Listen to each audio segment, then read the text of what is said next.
So I think you all know that today is Lincoln's birthday. And here we celebrate the day of one who is supposed to feed the slaves of our land. On Monday we will celebrate the birthday of one who will feed us all, including the slaves, from British tyranny or control. And yet today, after these many, many years, we find the entire nation rising up demanding freedom. Freedom now, freedom now. You see all these fellows in their demonstrations. And that goes not only for the minority group, but for the entire country. They want freedom. Well, the freedom sought by worldly men, where they seek exemption from all external restraints, can be realized only by union with that pattern man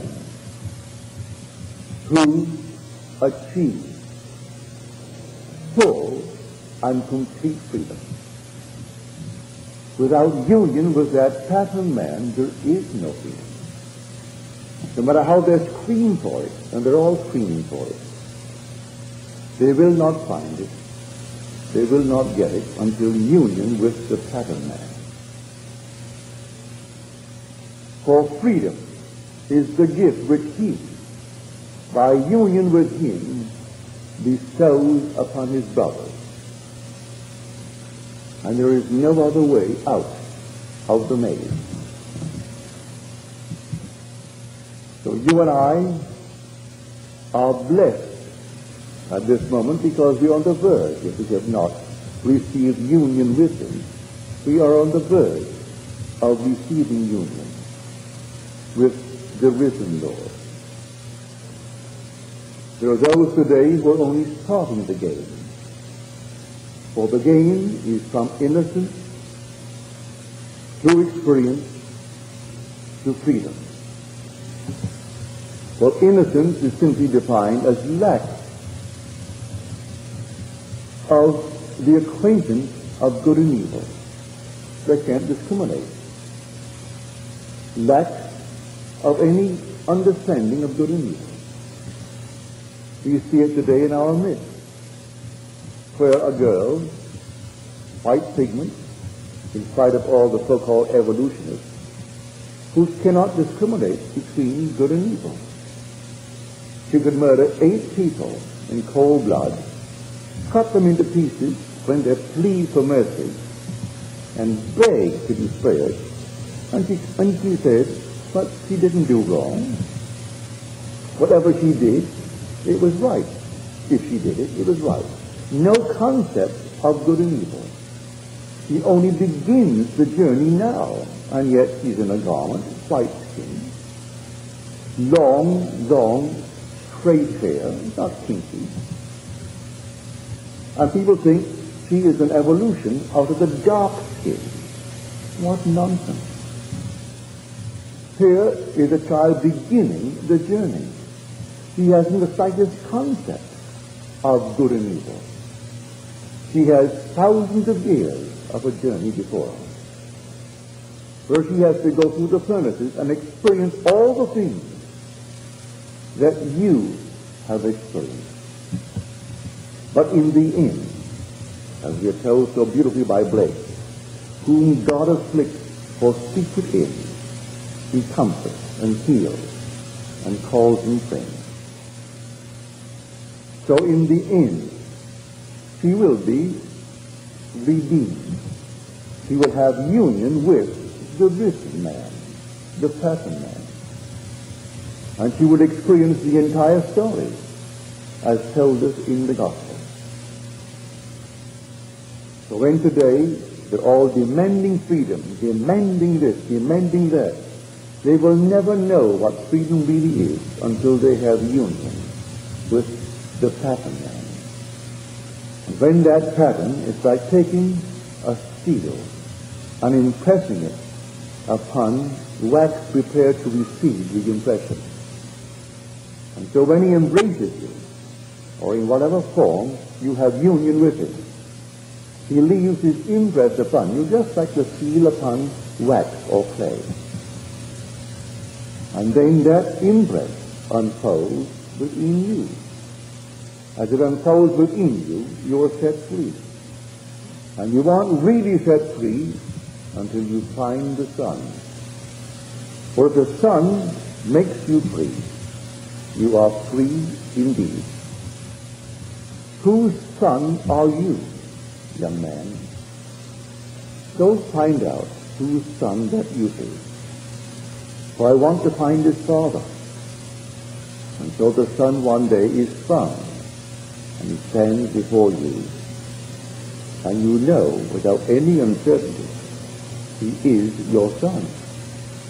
And he knows you are his father. Then you are free. Free indeed. So it doesn't really matter what happens thereafter. But it starts from plain innocence, where a complete lack of any acquaintance with good and evil. Then we pass through experience.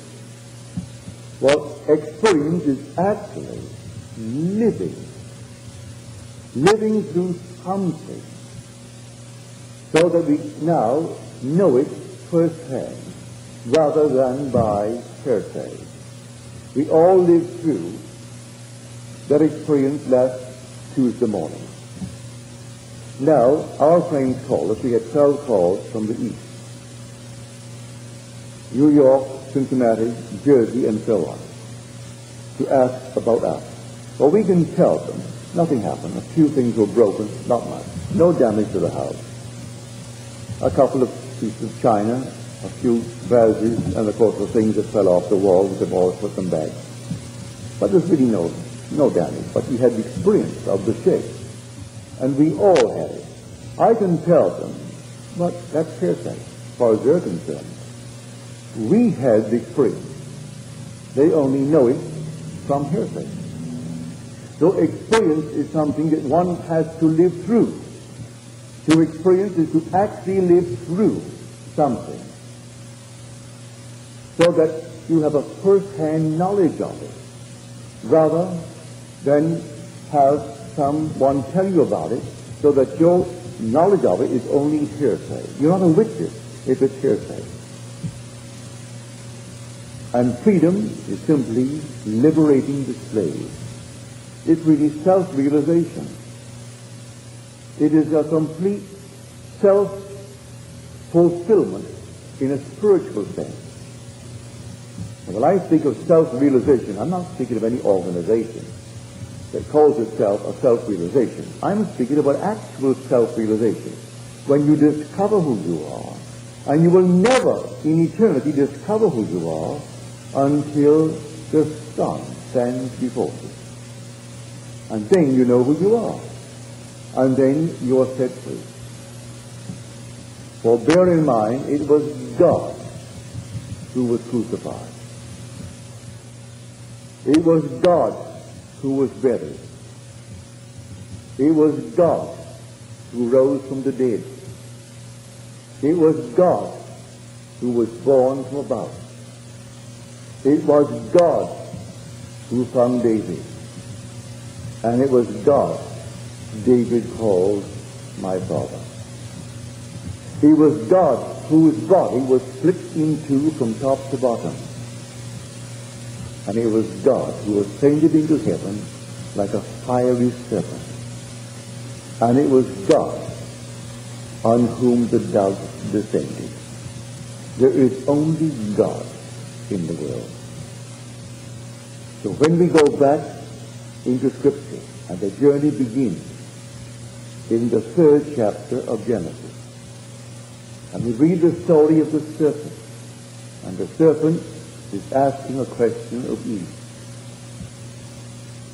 Did God tell you that you should not eat of the trees of the garden? And he said, no, that I should not eat of the tree in the midst of the garden, but all the other trees. Did he tell you that you would die? because you will not die. But if you eat of it, your eyes will be opened, and you will know good and evil.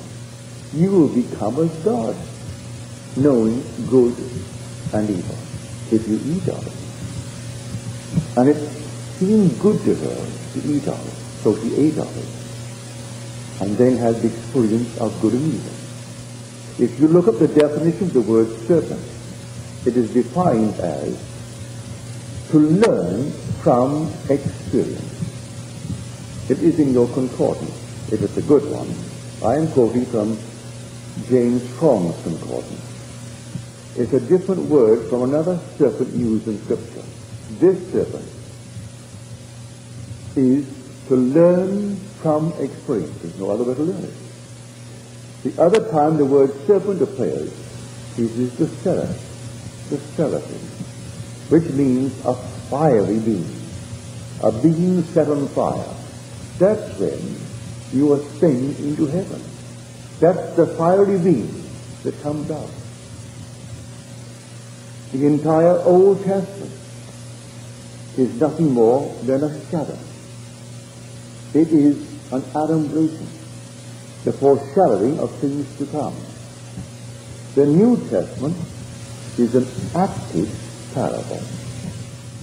For a parable is a story told as though it were true, leaving the one who hears it to discover its fictitious character and then learn its message, and either accept it or reject it. So, the story told of Jesus Christ is the pattern man. It's an actual pattern. And when in one, and Paul implies, if he ever wrote that first letter to Timothy, some scholars question that he wrote it. But Paul is not a person. Paul is a state of consciousness. So whoever wrote it is talking about Paul. That's the state. And he tells you that I am the former. It was first in me that the example was set forth. And here he tells you, but he doesn't spell it out, the actual pattern. But he tells us that it was in him. He was the foremost in which this pattern, this example, he used the word example, but the King James Version uses the word pattern. I prefer that. While the Revised Standard Version uses the word example. In him was the first, the former, where this example took place. Now, the pattern is, as I told you earlier, that God and God alone was the one who was crucified. Because I have been crucified with Christ. Nevertheless, I live, yet not I, but Christ lives in me. And the life I now live in the flesh, I live by the faith of the Son of God who loved me and gave himself for me. So I am alive by a certain sacrifice. That was God, because God and the Son are one. In this sense. So here, I am that Son, because all the sons to form God. And we the sons came down into this world. And here I am crucified on this garment, the only cross that God ever wore. And I am buried in the tomb of this garment. And in that tomb, as told me in the 8th chapter of Ezekiel, I have made, oh, what horrible images I have engraved upon the interior of that tomb. If you read the 8th chapter of Ezekiel, and he said to the Son of Man, make a hole. And so I made a hole. Now he said, go in and see what the elders of Israel are doing. I went in, and I saw all these engravings upon the interior of this wall. And they made horrible things. And they worshipped beasts, birds, and horrible things. That's what everyone does in this world, rather than to fall in love with the pattern, but they didn't know the pattern. Now the pattern has been sent to you. The pattern has appeared in actual living reality. Will you accept the pattern? And the pattern is, give up all these things that formerly you worshipped and thought that they would save you and they would do this for you, and fall in love with the pattern. For Jesus Christ is the pattern man. And one day you are embraced by the pattern, which will be male. The other could be in another form of embrace, but it's the same impression left upon the one embraced, left upon the one that was embraced in love. And so when the act is over, he is sent into the world, and then during this journey, this impression unfolds within the individual who was embraced, on whom that impression was made, like the seal on wax. And then you know who Christ is. For Christ comes to us as one completely unknown, yet one who, after the embrace, lets us experience who he is. And we experience it in ourselves, and it's not a he anymore. I am. So the whole thing is all within the individual. And he unfolds the entire story as told us in Scripture. That's the only freedom that man will really ever truly enjoy. So we can have a Lincoln's birthday to set slaves free, and a Washington's birthday to set all Americans free, and yet all Americans still crying out for freedom, for liberty. And all the minority groups, blacks, Chicanos, everything else crying out to be liberated. And you will not in eternity be liberated, save through union with the pattern man. The pattern man who has achieved complete freedom. So when you're embraced by him, you're embraced by freedom itself. And that interest then unfolds within you, and you are as free as the wind. And you find the one being that really sets you free is the Son of God. And when he stands before you and you know who he is, or you know who you are, therefore it's a complete self-realization. It's a complete spiritual fulfillment. And then you know. So it doesn't matter what happens thereafter, earthquakes, volcanoes, wars, anything in the world. You have reached the end. And your only feeling then will be for those who are now starting the journey. Instead of condemning and asking for the gas chamber, you look upon this little thing. It's like a thing, just starting. Only now tasted of the fruit of good and evil, and can't quite discriminate as yet. He doesn't know. And here it is faced with 6,000 years of a horrible sin. But as Blake said, do not let yourself be intimidated by the horror of the world. Everything is ordered and correct and must fulfill its destiny in order to achieve perfection. Follow this path, and you will receive from your own angels a deeper perception of the eternal beauty of creation. You'll also receive an ever-increasing relief from that which now seems so sad and terrible. So he starts it, and you and I are in it. And we'll wait for her after the unnumbered years that she has to travel. For she has to go through all that you've gone through. But God in his infinite mercy has hidden it from your memory. Hidden it and still allows you to condemn and do the things that normal men will do when they read these things in the paper. Why did it happen to me? Why did it happen to so-and-so? And yet we all shared a common experience that Tuesday morning. Some had a greater blow than others. But we all shared the experience, and you can't deny it. Well, that is something to be grateful for. You experienced it, and you're made up of what you've experienced. Others cannot be witnesses to these things if they could only be those who say, well, I heard it said. So I heard there was, as our friends call it. Our sister-in-laws from the east, my niece from Cincinnati, others from different areas, and they're all calling. I'm quite sure one from Greece will come next week, will be writing in. You can't get through by telephone. And she'll be asking all kinds of things because people go out and they try to scare you all the more.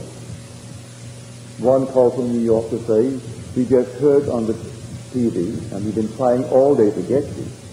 And some authority, they're all authorities, strangely enough.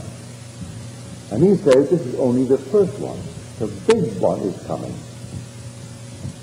And of course, it puts her right into a tizzy, as though this little thing knows what he's talking about. He didn't predict this one, but he's going to predict the next one.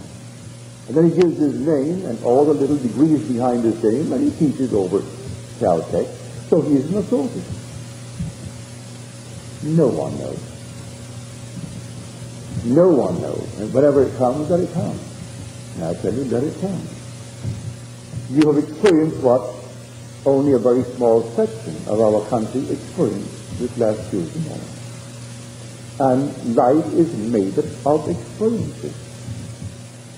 So the serpent simply means to learn by experience. And we listened well.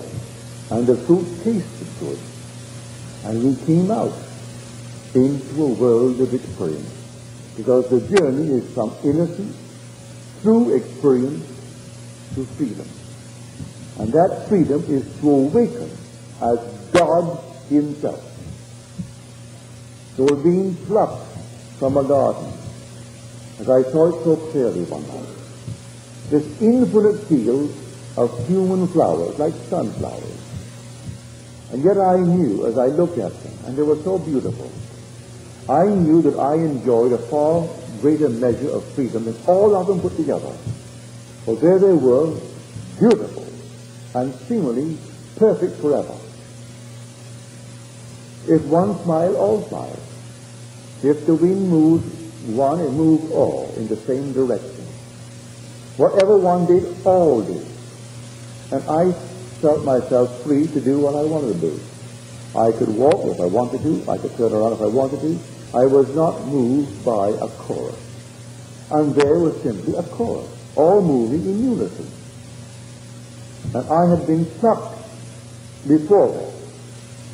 And I ate of the tree of knowledge, of good and evil, and came out into a world. And started, and the first act was murder. And Cain killed Abel. And he did it through jealousy. And here is an act of jealousy. He envied their position in the world, envied their wealth, envied what they had, and felt no remorse in killing, but none whatsoever, even to this moment. But he just eaten of the tree of knowledge. And our great anthropologist will tell us he is so advanced beyond the black man from Africa, or the great unknowns of, say, Peru, the great Indians that are still in the dark ages, like Ponzi is. He is only just prepared in these garments that are forever. For all these things are forever. This is part of the structure of the universe, and he simply assumed a certain garment. And for the first time she appears in the world, came from the world of innocence into the world of experience. And now she is faced with thousands of years of sorrow. But in the end, that merciful God will step beyond and redeem her into his body by union. And there will be union, and then the imprint will be left, and that imprint is the way of escape. And it begins with a waiting within the grave being your scar. And then coming out of that scar, and that is your birth. And then discovering God's Son as your Son, and that's your freedom. And then comes the great fix of your own body from top to bottom. And then your sink as a fiery serpent back into heaven from which you descended. And then comes the seal of approval, the descent of the dove, which smothers you in love because it approves your entire journey. And all will return.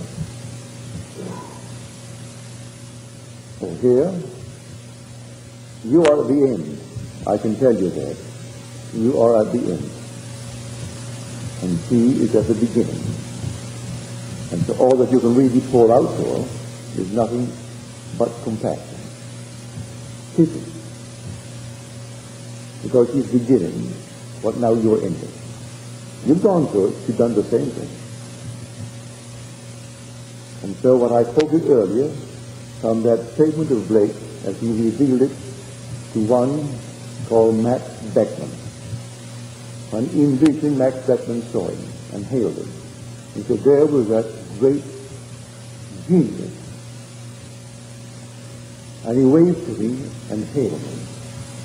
And then he said, do not let yourself be intimidated by the horror of the world. And then he told him why. For everything is ordered and correct and must fulfill its destiny in order to achieve perfection. And then he asked him to please follow this path. And if you follow this path, you will receive from your own ego a deeper perception of the eternal beauty of creation. You'll also receive an ever-increasing release from all that now seems so sad and delicate. So here, we celebrate Lincoln's birthday, but you and I are searching for, and some of us have already found, the real one who set us free. For he didn't set the minorities free, for they're still begging for freedom. And Washington didn't set us free because we're still asking for, well, at least financial freedom. You're burdened with taxes, you're burdened with this, you're burdened with everything. And so he didn't set us free. And not a thing in this world can set us free but union with the pattern man, who has already achieved true freedom. And union with him is an impression on us, like the seal on prepared wax. And the perfect impression is there. Then we bear the express image of the invisible God. And because it's there, when we are sent into the world then, to tell what happened to us, in that interval, that impress begins to unfold within us. And we know who we are. We are the God who was in the beginning crucified, who was in the beginning buried in the human skull, and who rose from that grave, and who came out, and they called him born from above, and who found God's only begotten Son that was nearest to his heart, that did all his will, and his name was David, and David called him Father, and in whose body was split from top to bottom, and then who, after the split, ascended like a fiery serpent into heaven. And then that dove descended upon him, and then he knew exactly who he was. He bore the burden for the allotted time, as you have borne it for the allotted time. And then the long-lost rank is now restored. And the God you were before you descended is the God that you have returned to, only augmented by the experience, which you could not know without the experience. For you are immortal, and you would not know a thing concerning death unless you experience death. How would you know it? Faith through hearsay. So I could tell all the gods of the world about death. What would they know about death? They are immortal. They cannot die. But you and I came down and experienced death. We go back augmented, beyond the wildest dream of what we were prior to our descent. For we have experienced death beyond speaking from hearsay. We are experiencing things, and therefore we will speak as true witnesses. I can't be a witness unless I can speak from experience. I go back as a witness to my victory over death. So that's what we are this day in this wonderful world of ours. So this symbol of freedom, and everything in the world is a symbol anyway. Lincoln is but a symbol of the freedom of minorities. Washington a symbol of the freedom of a nation from a foreign control. But Jesus Christ is the pattern man, that is the true liberator of the world. And until one has union with him, he cannot find freedom. But he cannot find the Son. And when the Son sets you free, you are free indeed. So we are told in Hebrews, although he was a son, yet he learned obedience through the things he suffered. Although he was a son, he learned obedience through the things he suffered. You are the one spoken of. For the entire Old Testament is simply the shadow, the copy of the eternal things. And the New Testament is its fulfillment, but told in the form of a parable. And you and I have to experience the true story of that parable. And when we tell it, those who are still along the way, they reject it. They can't quite grasp it. They can't believe it. So they reject it. That's all right. Don't give up. You tell it because you speak from experience. If you're speaking from experience, you tell it. And a friend of mine called me from Cincinnati because he tried to get through, and I couldn't. No one was on his phone. As far as I'm concerned, no one was calling. He said, I've been trying for 2 days to get through. When he finally got through, he asked me to explain. Well, I said, as far as I'm concerned, you are perfectly healthy. I wrote just about 1 minute before 6. I went to the bathroom. I was only there a minute, less than a minute. Before I could get back to my bed, the thing started.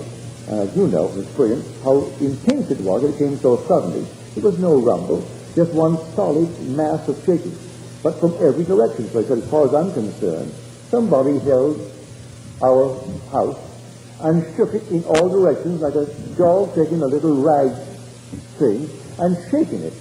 And so I could barely touch the bed. When I heard my wife say, don't walk, don't get off the bed. She didn't know I was off the bed. Don't get off the bed. Stay just where you are. Don't come in here. Because you can't walk. As you know, you can't walk. You just simply, it's come north, south, east, and west all together, plus some other direction. And so here, you're helpless. You can't shoot the one who is doing it. You can't find anyone to get even with him. You have to sit and take it. You're taking something, and you can't find that culprit who's doing it. And then all of a sudden, you start picking up the grasses, and picking up the dishes, and picking up the things that he did criminally. And it's all prepared for us. So I can speak from experience, and I could tell him over the phone, but he can only repeat what I say, and it's only hearsay. He doesn't know from experience. give thanks that you now know from experience. Memory one day will return, and the entire horrible drama that you've gone through, playing the actor in it all, sometimes the victim, sometimes the culprit. You play them all, and at the end you come out, and because you played them all, you forgive all. But it took all to awaken you to the being that you really are. For the purpose of this whole journey is to awaken us, the Son, to fatherhood. That's how the Father rises to a higher level, by taking his Son, who comprised him, and putting him through the horrors of the world, which is himself, because he's made up of his Son. And then putting us through all that we go through, he, the one Father, comprised of the Son, is lifted to a higher level. And we have expanded beyond the wildest dream by the experiences in this world of horrors.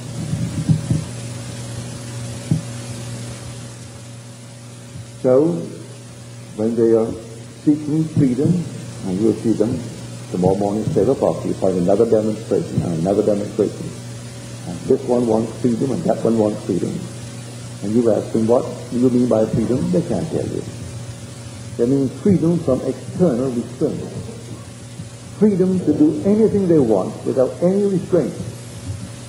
And there is no such freedom until union with a pattern man who is all love,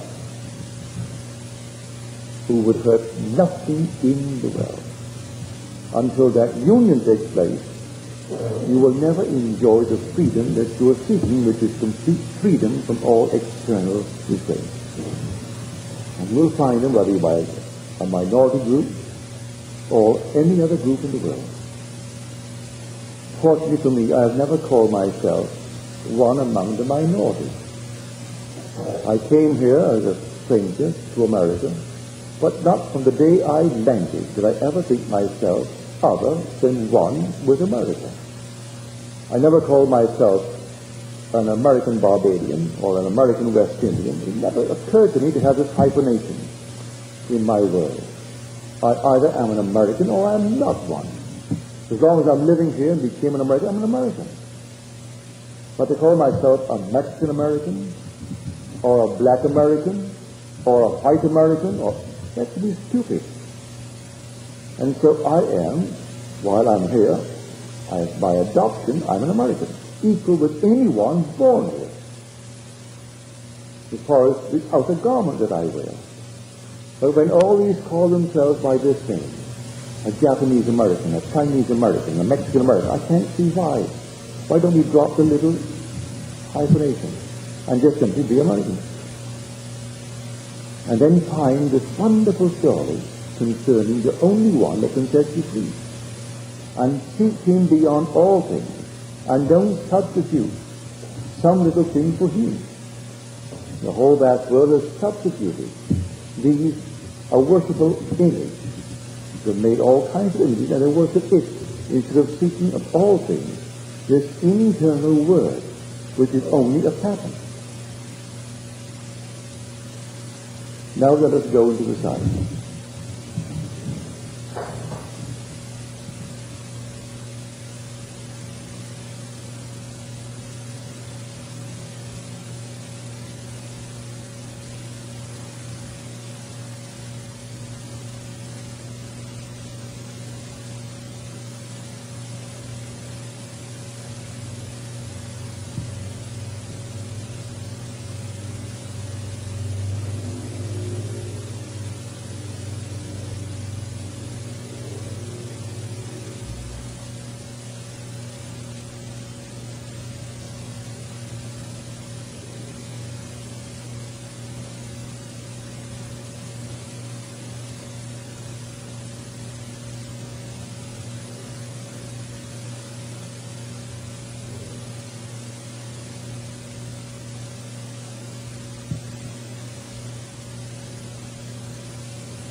Good. So are there any questions, please?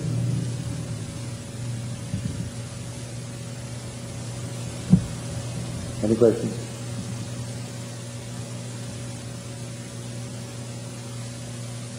Yes, sir.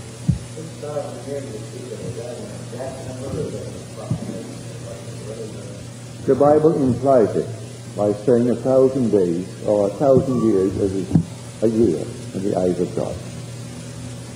And if he took 6 days in which to form his image, well then we conclude it's 6,000 years for the journey. But it's not stated definitely in that manner. Implied in Peter's letter and in the first chapter of Genesis on the 6th day. When Peter tells us that one day in the Lord's vision is equal to 1,000 years of men, it is implied.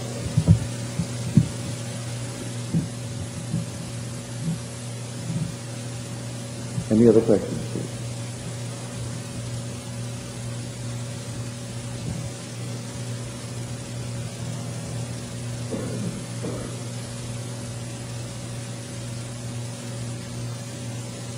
If there aren't any other questions, well then, we'll call it a day. Thank you. Good night.